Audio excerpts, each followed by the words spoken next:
सरकार की व्यवस्थाओं को भी सुचारू रूप से संचालित करने के लिए हमने प्रयास किया है कि पुलिस का डर आम जनता के मन से हटे, लेकिन अपराधियों के मन में पुलिस का डर बैठे, इस प्रबंधन में भी हम लोग लगे हैं कि प्रशासन के अंदर व्यवस्थाओं को सुचारू रूप से संचालित करते हुए कानून और व्यवस्था का राज बनना चाहिए।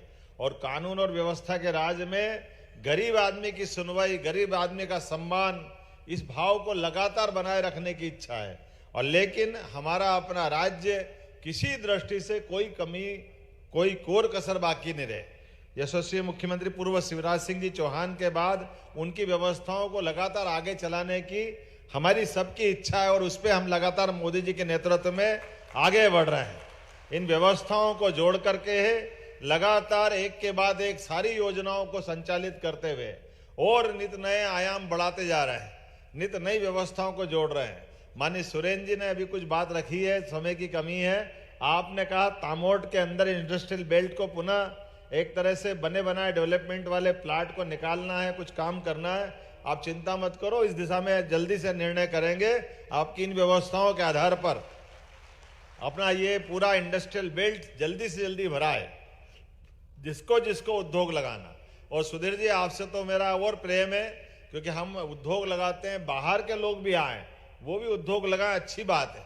लेकिन अगर प्रदेश वाला लगाए तो ज्यादा अच्छी बात है। मैं इस बात के लिए ज्यादा आनंद से आपका अभिनंदन भी करता हूं, और इस भाव से कि आपने कितने प्रकार से उद्योग लगाए, लेकिन उद्योग के अंदर जो अपनी मूल सनातन संस्कृति को जोड़ने का जो भाव बनाया।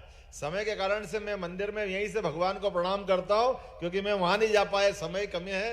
मैं वैसे ही आपके बीच 1-1.5 घंटे विलंब से आया हूं, और मैं अभी यहाँ के बाद सागर, सागर से वापस भोपाल, भोपाल से इंदौर, और इंदौर से रात में उज्जैन पहुंचूंगा, लगभग 1:30-2 बजेगी। तो मैंने कहा था कि समय की कमी पड़ेगी, लेकिन आपने एक ऑफर दिया, मैं निश्चित रूप से आपका स्वागत करूंगा। आप उज्जैन में भी उद्योग लगाए, उज्जैन कॉटन इंडस्ट्री पुराने समय से चलती आई है, इसलिए उसका स्कोप भी है।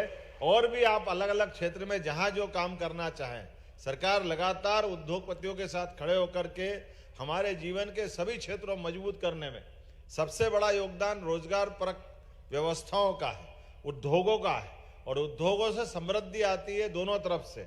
हमारे प्रदेश भी समृद्ध होता है, जिनके काम की जरूरत है उनके हाथ में काम मिलता है, और इसी के अलावा हमारे अपने देश की दुनिया में पहचान बनती है। हजारों साल से भारत की पहचान एक अलग प्रकार से रही थी।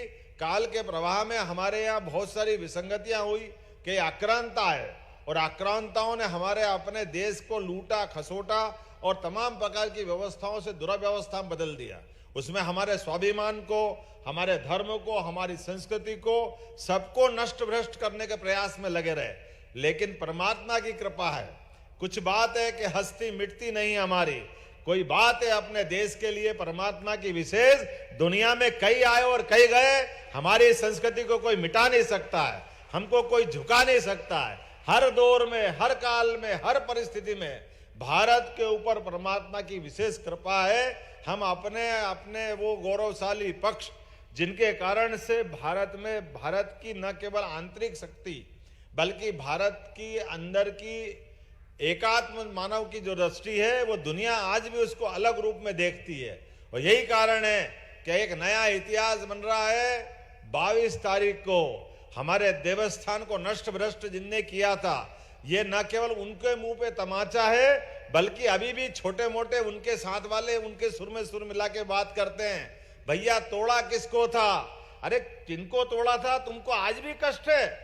जिस बात को लेकर के हम हिंदू और मुस्लिम सभी भाई बहन मिलकर के अयोध्या में भगवान राम की प्रतिष्ठा के लिए आगे बढ़ रहे हैं, लेकिन अभी भी कुछ कांग्रेस के नेताओं को ये कष्ट है, आपने तोड़ा किनको था, बना किसको रहे? अरे भैया, अयोध्या में भगवान राम का मंदिर नहीं बनेगा तो किसका मंदिर बनेगा? अभी भी तुम्हारे मन में कष्ट है, अभी भी तुम्हारा पेट दुख रहा है, अभी भी आपका मन भरा नहीं है।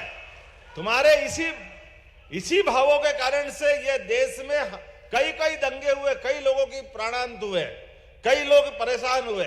हम तो ये चाहते हैं, मैं तो सुप्रीम कोर्ट को भी धन्यवाद देना चाहूंगा, जहां पर 5 जजों की बेंच ने, उसमें हिंदू भी थे, मुसलमान भी थे, लेकिन माननीय न्यायाधीश न्यायमूर्ति ही होते, सर्वानुमति से जिनने फैसला दिया ऐसे फैसले दिए गए स्थान के ऊपर भी ऐसे वक्तव्य जो तथाकथित कांग्रेस के नेता दे रहे हैं, उनसे उनके उस सुप्रीम कोर्ट के ऊपर भी प्रश्न उठता है कि वो गलत फैसला दिया क्या उनने।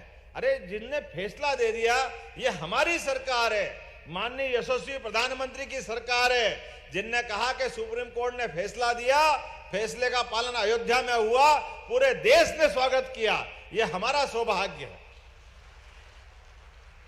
अन्यथा सुप्रीम कोर्ट ने तो 35 साल पहले भी फैसला दिया था, जिस फैसले में 3 तलाक को लेकर निर्णय किया था, और 3 तलाक के निर्णय में 3 तलाक को गलत सिद्ध किया था।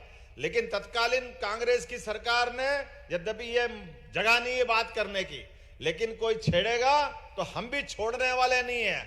ऐसे भाव को बर्दाश्त करने वाला देश भी नहीं है, ना देश की मानसिकता है। अभी भी समय समझ जाओ। आपको तो प्रेम से निमंत्रण दे रहे हैं कि भगवान राम के प्राण प्रतिष्ठा समारोह में लोगों ने अपने पास से धन दिया, पैसा दिए, लोगों ने प्राण दिए, अपने आप को बलिदान किया, लेकिन आप आके भगवान की प्रतिष्ठा में भी सम्मिलित नहीं हो पा रहे हो। ये तुम्हारा दुर्भाग्य है, देश इसको माफ करने वाला नहीं है। जय जय श्री राम। जब नारा लगाना तो दिल खोल के लगा, काहे की कंजूसी कर रहे हैं। जय जय श्री राम, जय जय श्री राम। तो हम और आप सब मिलके यशस्वी प्रधानमंत्री के नेतृत्व में फिर एक बार माननीय मोदी जी के उस अलौकिक दृश्य को देखेंगे, जब उन्होंने पहले तो शिलान्यास कार्यक्रम में सम्मिलित हुए थे, और आज दोबारा वो जब परसों 22 तारीख को अयोध्या जाएंगे तो हमारी आंखें फटी रह जाएगी वो दृश्य देख करके। जब भगवान का प्राण प्रतिष्ठा का मौका आएगा, मेरी अपनी ओर से परसों हमारी सरकार सहित आप सब वापस नई दिवाली हम मनाएंगे, अपने घर आंगन में सब दूर दीपक भी जलाएंगे, और दिन में वो होने वाले दृश्य में सम्मिलित होंगे। ये आह्वान करते हुए अपनी बात समाप्त करता हूं। नए यूनिट के नए लोगों के लिए सागर ग्रुप को बधाई देता हूं। आपने बहुत अच्छा काम किया, परमात्मा करे आपकी 6ठी यूनिट है। मैं तो चाहता हूं 600 यूनिट तक आपका काम चलता रहे, लगातार आप इसी प्रकार से काम बढ़ाते रहे। बहुत बहुत धन्यवाद। भारत माता की जय।